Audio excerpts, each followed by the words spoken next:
Hello, my name is Marian Burk from across the pond, and today I was speaking about the use of social media for hashtag genealogy and hashtag family history.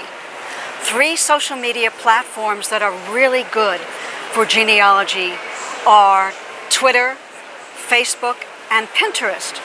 I'm holding Twitter right now, a little hard to see, but the reason I like Twitter is because it has a live immediacy. Only 280 characters plus an image like Queen Victoria or a speaker or the show.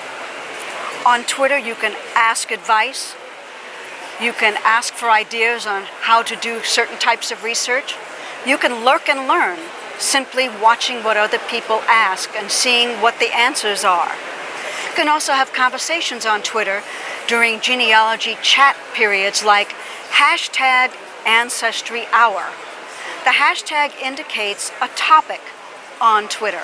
So if you're going to look for something that's got to do with genealogy, you would put into the search box on Twitter the number sign, that's what we used to call it, now it's called a hashtag, no space, genealogy.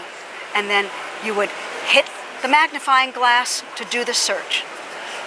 Twitter is wonderful for finding out what's happening right now, what's new or what's new again.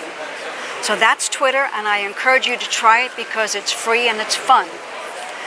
I also like Pinterest for genealogy because it's a visual medium and you can look for things and put them on your virtual bulletin board on Pinterest, again for free. Because it is organized from large category to small, you can start out doing a search for genealogy and then focus your search on genealogy tools or focus your search on genealogy charts. And Pinterest will suggest additional subcategories, such as for children. Perhaps you're trying to get a child or a grandchild interested. It would have some tools to help you do that with, for example, a genealogy chart, such as an ancestor's family tree. Pinterest also has something called secret boards, and that's a private board that you would invite people to see. So if you wanted to share your family photos with some cousins, some in Australia, some in New York, maybe some in Sussex, you can invite them to your private Pinterest secret board. No one else can see, and you can all upload the photos and have conversations and text right there. And Pinterest is great because once you save something, it stays on your pin board until you remove it.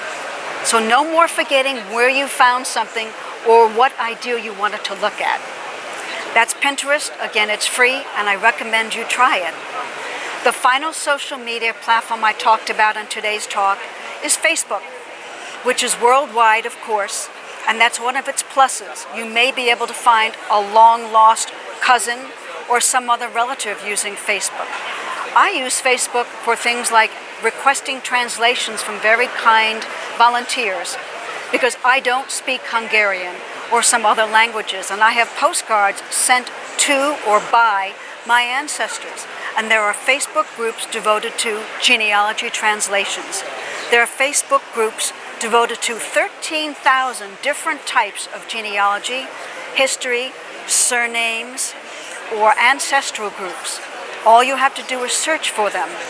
If you want to do a genealogy search in general, you simply put in the word genealogy and up will pop thousands of Facebook groups. You can also learn from Facebook. Let's say you go to FamilySearch.org on Facebook. They have dozens and dozens of instructional videos teaching you how to do different kinds of genealogy research. So that's one of the reasons I love Facebook, because it has an abundance of content in either text or visual form. Now I will tell you that the reason I love Twitter is because many of the groups that are on Twitter will monitor it very regularly. So one time I wanted to find an obscure newspaper from New York City that was published for only a couple of decades. I was pretty sure that my ancestor was in that. So I found the Twitter account of the New York Public Library Genealogy Group. And I tweeted at them on Twitter, asking them, did they have that certain newspaper for the dates I was looking for? And in 1 hour, they had tweeted back. They not only told me yes, they also told me the microfilm numbers, so I wouldn't have to look it up in the catalog, and they asked me to please come to a certain desk, and they would have it ready if I tweeted that I wanted to see it that day. That's one of the reasons why I really like Twitter.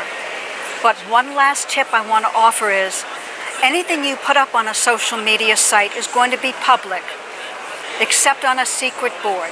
So please protect your privacy.